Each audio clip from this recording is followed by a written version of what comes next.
Neste momento de silêncio e fé, permita que a palavra de Deus toque o mais profundo do seu coração.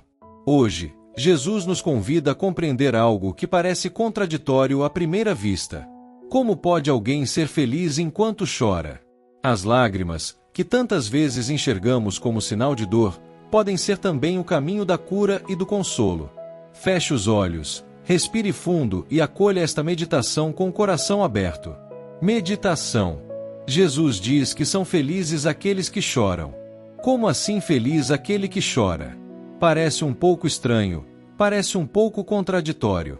Que lágrimas são essas que trazem promessa de consolação? Felizes os que choram, porque serão consolados. É sobre isso que nós vamos meditar.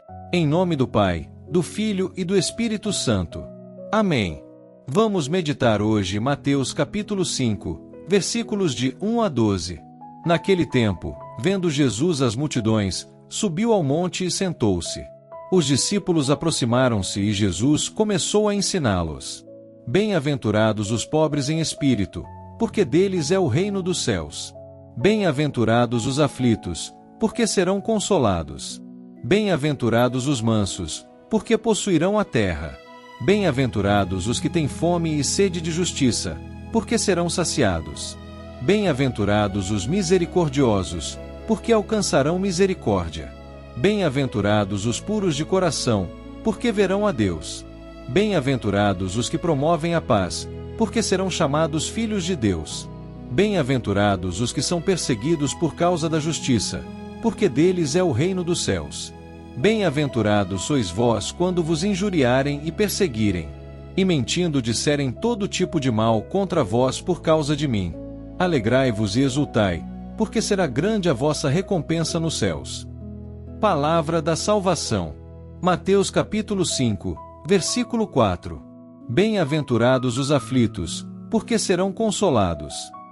Em outras traduções, como a da Bíblia Ave Maria, encontramos: bem-aventurados os que choram, porque serão consolados. Que choro é este?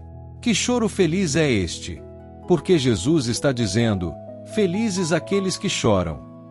Mas como assim? São Leão Magno nos ajuda a entender esta bem-aventurança. Estas lágrimas, que têm a promessa da consolação eterna, nada têm a ver com a comum aflição deste mundo. Nem tornam bem-aventurados as queixas arrancadas a todo o gênero humano. É outro motivo dos gemidos dos santos, outra causa das lágrimas felizes. A tristeza religiosa chora o pecado dos outros ou o próprio. Olha que bonito! Felizes aqueles que choram seus próprios pecados. Felizes aqueles que se arrependem dos pecados que fizeram. Feliz aquele que reconhece o mal que fez, como aquele ladrão na cruz, que no último momento da sua vida pediu perdão a Deus, que no último momento da sua vida chorou lágrimas de arrependimento, e Jesus pôde olhar para ele e dizer: hoje mesmo você vai estar comigo no paraíso. Ele foi consolado. Então, veja que bonito. A tristeza religiosa chora o pecado dos outros ou o próprio. Feliz aquele que chora o pecado dos outros. Ou seja, o pecado dos outros merece também as minhas lágrimas. Os meus pecados merecem as minhas lágrimas. E por que eu amo tanto a Deus? Por que a gente chora? Um dos motivos pelos quais choramos é quando quem amamos sofre.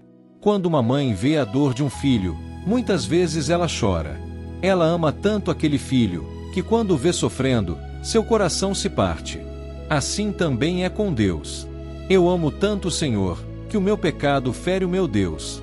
E, portanto, eu choro de amor, eu choro de arrependimento. Não me entristeço porque Deus manifesta sua justiça, mas porque percebo a minha própria iniquidade. Sabe ser mais digno de lástima quem pratica o mal do que quem o sofre. Porque a maldade mergulha o injusto no castigo, enquanto a paciência leva o justo até a glória. Por fim, abra sua Bíblia em 2 Coríntios, capítulo 7, versículo 10.